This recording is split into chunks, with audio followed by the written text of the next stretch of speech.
Hey guys, so today I woke up for some reason craving an omelette with leftover rice. I used a bit of bulgur wheat I had left to make this really hearty, buttery, flavorful Turkish-style bulgur wheat. Start by washing your bulgur wheat and setting it aside. Now heat the oil and butter together for about 3 to 4 minutes until melted and fragrant. Next, add your chopped onion and garlic to the pan and let them saute for 2 minutes just until they're softened and fragrant.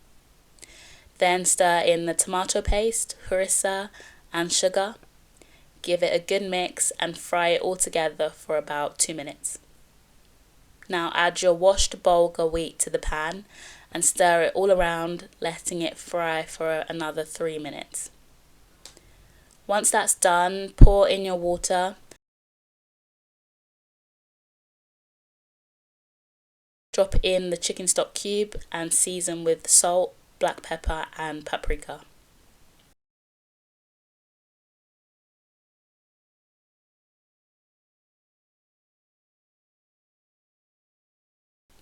Bring everything to a gentle simmer, then turn the heat to low and cover it up.